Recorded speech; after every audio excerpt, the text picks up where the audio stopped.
hashize imyaka ngira ngo igiye no kubine hariho benshi nabibwiye twagize ibibazo mu muryango. Umukwe wanjye ni umuntu uba hanze aba muri Canada noneho akora accident. So it has been 4 years, almost 4 years, and my son-in-law had an accident in Canada. Hari mu gihe cya iveri irangiye, iyo hari iveri nyine ibintu byose biba byangiritse, ibiti byagondamishijwe na neje, hanyuma babona akazuba bagatangira kugira amasuku, bagatangira gutema ibiti byagiye bigondama. So it was in the winter season, and the things were not fine, and then when the sun arose, they started cutting trees and even doing the cleaning. Ubwo rero nawe yaragiye yurira igiti, noneho aragikata, agikatisha urukero, hanyuma cya giti kimaze kurekura noneho kiragaruka kimukubita mu mutwe, amanuka mu giti yikubita hasi mu muhanda muri kaburimbo. It is the same time he was cutting a tree and he fell down. Amaze kugwa rero urumva yamenetse mu mutwe, amaraso aca mu kanwa no mu mazuru ahantu hose, baza kumutwara tumva, urumva ubwonko bwari bwangiritse. So that's how his brain was damaged and he was taken to the hospital. Ageze mu bitaro rero yahamaze igihe kinini nta kintu na kimwe yumva, urumva ubwonko nibwo bugize umuntu. So he spent in the hospital much time having no function of brain, because a human is read by the brain. Yamaze igihe kinini mu bitaro. He spent much time in the hospital. Noneho agarura ubwenge buke, ariko ubwo nyine agira ibimenyetso byinshi byo kubona yuko mbega atakiriho, ibintu byari bimeze nabi. So and then he came back in his mind after some time, and he was not fine, of course. Niyo yagaruraga akenge gakeya we yumvaga yarapfuye. So he could, even if he could came back in his mind, he felt dead. Abaho ngaho urabona igihe ni kirekire, akajya agera akagarura ubwenge, akamara nk'iminsi mike yumva areba abantu ndetse akora n'utuntu, ariko ikindi gihe rimwe na rimwe agafata nk'igice kimwe kigashanyarara. So he could become fine one day, and the other time he could be paralyzed. Bega muri make yakomeje kumera nabi. Hanyuma yewe nabibwiye abo dusengana ndetse na pastor ndabimubwira, ntimukomeze musenge, mubwira iyo accident, barakomeza barasenga, nanjye ndakomeza ndasenga. So I shared my prayer request to the church and the pastor, and I myself kept on praying for him. Urumva rero uwo mukobwa wanjye ibibazo yari arimo byo kurwaza umuntu umeze gutyo, abaganga bari baravuze bati nta kindi twashobora gukora. So you can understand the situation of my daughter to take care of a patient like him. Ubwo yavuye ku kazi, urumva kumwitaho, kwita yari afite n'umwana, kwita ku mwana byari bimugoye cyane. He stopped the work, and you can understand how she was taking care of the husband and the child together.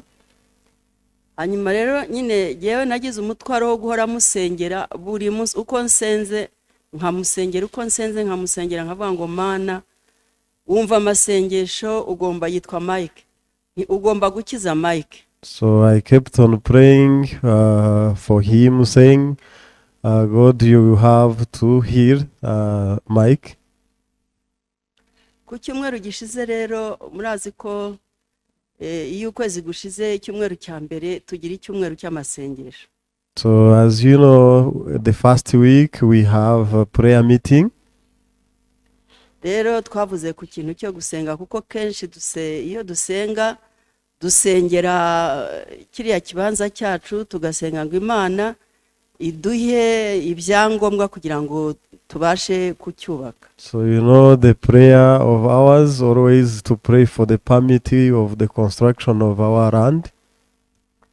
Noneho rero dutangira kuvuga nyine tuvuga tutese gusenga umuntu asenga gute, se umuntu ahora asenga, ese hari igihe yareka gusenga. Ibyo nanjye numvaga binteye ikibazo. So I do not know why we kept on praying, and I was wondering, do we have to stop praying for one issue? This was also the confusion I had. Ese iyo dusenze ko tubibwira Imana, hasigaye umuntu akwiye kugera hagahagarika akavuga ati Mana naragusenze warabibonye, hasigaye uzabimpa cyangwa ntuzabimpa. Because when we pray, we are speaking to God, we are asking God this and this, and I don't know whether we can say, God, you know my prayer, and whether you fulfill it or not, it's up to you. Hanyuma rero tuganiriye niho natanze ubwo buhamya mvuga nti rero ibyo ntibikwiye. Ijambo ry'Imana riratubwira mu Batesalonike ba mbere igice cya 5 umurongo wa 16 avuga ngo dusenge ubudasiba ngo twishime iteka kandi ngo dusenge ubudasiba.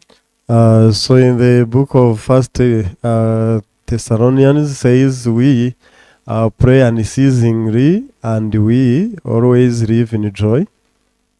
Hanyuma ndibaza nti rero mu gihe nasengeraga uriya muhungu wanjye ngomba kwishima kandi ngasenga ubudasiba. So that's where I got his mind as I'm praying for my son-in-law. I need to pray with joy and unceasingly as well. Numva nongewemo imbaraga zo kuvuga ngo singomba uhagarika, reka nongere nsenge, ndongera ndasenga, ndongera ndakomeza ndasenga. So that's where I got strength to keep on praying. Hanyuma ubwo nyine nabitanzemo n'ubuhamya mvuga ukuntu koko iryo jambo n'ukuntu bavuze bati tugomba guhora dusenga, nubwo waba warasenze ugomba kongera ugasenga Imana ugakomeza ukayibutsa. So there I gave my testimony, and it is when I got this mind to keep on praying and reminding God about the prayer of yours. Ubwo rero nshaka kubamenyesha igikorwa Imana yakoze. Iri joro twagiye gushyingura uyu muntu wa nyine batubwiye, tugiye gushyingura noneho ndavuga nti tuvuyeyo umukobwa arampamagara nyine turi mu gushyingura, ndamubwira nti ndaza kuguhamagara nimugoroba. So now I'm testifying of the miracle happened. The time we were in the burial, my daughter called me and I told her to wait, that I will call back her in the evening hours.